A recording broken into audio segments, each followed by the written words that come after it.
Round 1, the international Swedish rally was based in the city of Karlstad. The first leg, covering 9 special stages, took the cars northeast to their first overnight halt in the city of Falun.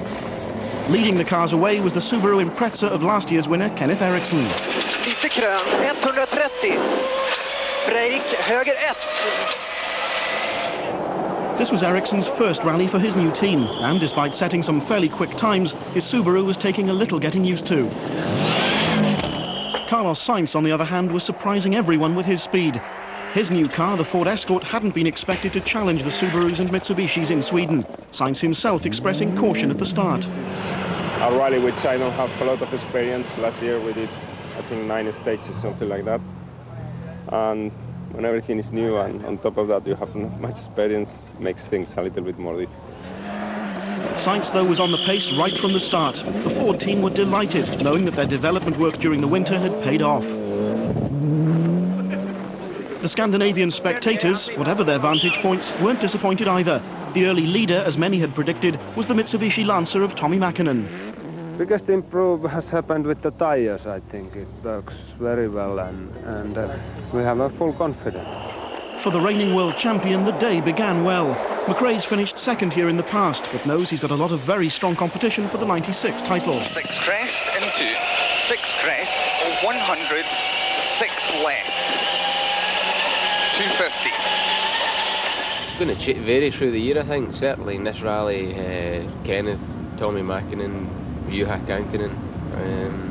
I'm not sure about Carlos at the moment, but I think he'll start to get a bit quicker later on in the year. Another driver who started well was the 4-times world champion Juha Kankinen. His Toyota Celica was in second place at the end of day 1. I thought that the car, like I said, it will be good, but it seems to be that it's working very well. At least we can have a good fight, and it's as fast as the others. How hard do you think Tommy is pushing? Tommy is always pushing hard. He's never giving up or driving slowly, but he's going well. It's difficult to beat here. Also, Thomas is driving very fast. Thomas Radström, Kankinen's teammate in the second Celica, was also enjoying the conditions, although he did seem attracted to television cameras. The veteran of 30 Swedish rallies, Stig Blomqvist, was another of the Ford Escort drivers to be enjoying himself. Like Kenneth Eriksson, the 94 world champion, Didier Auriol was taking a little time to settle into the Subaru. While most of the top drivers had no major problems, quite a few had moments they'd rather forget. Long 60.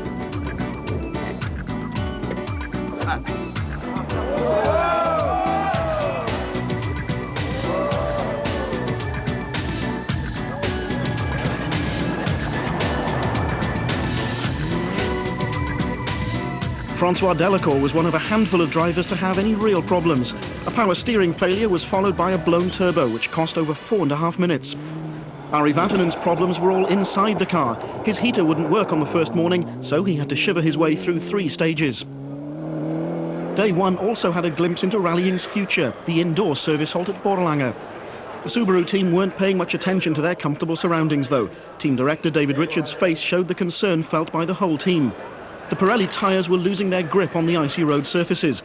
Hurried conferences quickly identified the problem. The relatively snow-free gravel roads were causing the tyres to lose their studs. Colin, I think you have an obvious stud problem. What is the problem, do you know? No, we lost all the studs, and the front tyres were completely gone after the long stage. It was very gravelly at the start and then icy at the end, so when you come in the ice with no studs, you've got no chance. Away from the action for a moment, our host for an insider's guide to Sweden is co-driver Tina Torner. Sweden as a country, yeah, we spend about 7 months on snow and ice. It's really cold. Yeah, I like it. It's dark. Before Christmas we had about 4 hours of daylight, and I think most people then enjoy the open fires. I think here in Värmland, especially from where I come, it's a part of your life. You go out here. Every winter, the Swedish rally is a part of our life. It has been like that for many years. So, I mean, you can ask Grandma, who is 77, or you can ask John, who is 5, and they both want to go and take some hot chocolate and see the cars. So, I mean, yes, it's part of our lifestyle here.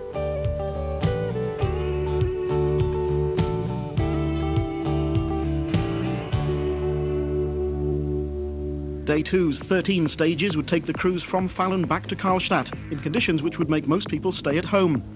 As we've heard, the Scandinavians are a hardy breed though, and the Finns were out in force to support Tommi Mäkinen. Deprived of a win here last year by Mitsubishi team orders, would 1996 be the year that yet another Finnish name was added to the list of Swedish rally winners? Behind Mäkinen, a real struggle for second place was underway. Carlos Sainz was driving superbly and was steadily catching the man ahead of him, Juha Kankkunen. His Celica was badly affected by tyre ruts in the snow. No matter how he drove, he was losing vital seconds to Sainz. By lunchtime, Kankkunen had lost the battle. Opens the crest. Colin McRae, in 5th place at the start of the day, had his sights fixed on Ari Vatanen's Ford Escort, less than 10 seconds ahead.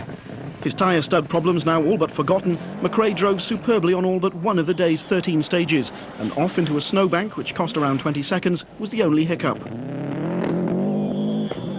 This stage, at Torsby, is unique in world rallying. Between April and December, it's a lake, yet by rally time, the ice is thick enough to support the weight of a train. A shortage of snow this year meant that Mother Nature had to be given a helping hand. Snowblowers and earth-moving equipment were used to create the snowbanks which mark out the rally route. Of course, come the rally itself, Mother Nature would have the last laugh.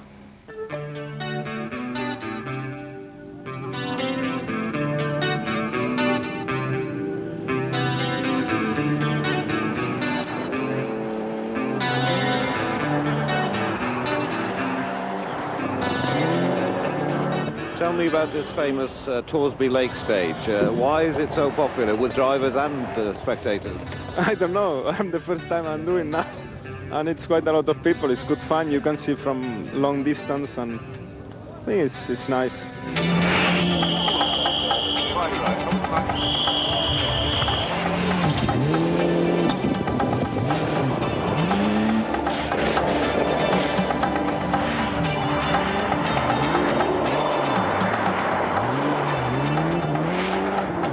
Nightfall on the second day, and still drama in store for the crews, as Thomas Radstrom was to find out after he'd crossed the finish line of stage 20. Luckily, no time was lost, and there were enough spectators around to quickly get the Swede on his way again.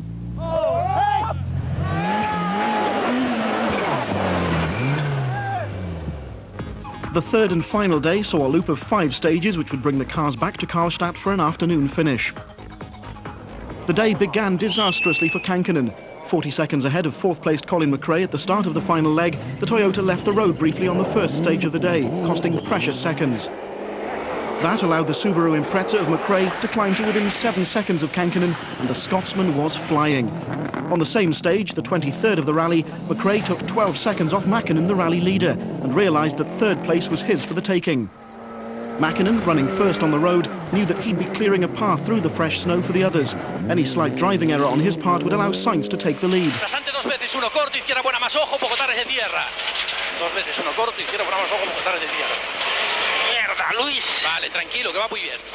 Carlos, you're in an attacking mood this morning, we can tell.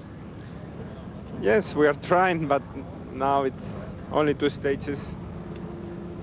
I'm trying, but it's going to be difficult. The final morning saw the only major retirement of the entire rally. 5th-placed Ari Vatanen rolled his Ford Escort and broke the radiator, resulting in a blown engine. Into 6 right, 36 left, minus. Behind the leading pair, Kankkunen had finally lost the battle for 3rd place to McRae. At the head of the field, though, Mäkinen and Sainz were only around 20 seconds apart. But a problem with his Escort's transmission would mean Sainz would have to settle for 2nd place. The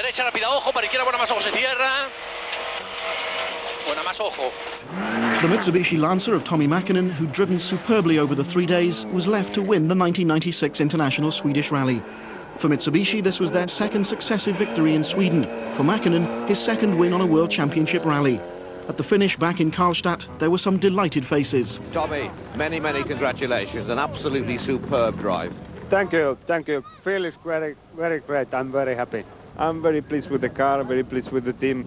I think, as I said before, we could not start better. We were fighting for victory, and now we have good reference where what we have to do, and I'm happy all the things we did before the rally. It looks like it was going in the correct direction, and and I think it's a good start. Let's hope that we can continue like that. We had the good balance between everything, between suspension, transmission and tires and everything, and we made our spikes in Finland, and the spikes were working very well. Yet again, the Swedish rally had kept its record as never having been won by a non-Scandinavian. Mäkinen's winning margin was just 23 seconds, with Sainz taking a deserved second place and McRae third. Kankinen brought his Toyota home in fourth place, and in fifth was Ericsson in the second Subaru. After round one of the 1996 Drivers' World Championship, Mäkinen has 20 points, Sainz 15, McRae 12, Kankinen 10, and Ericsson is in fifth place with 8 points.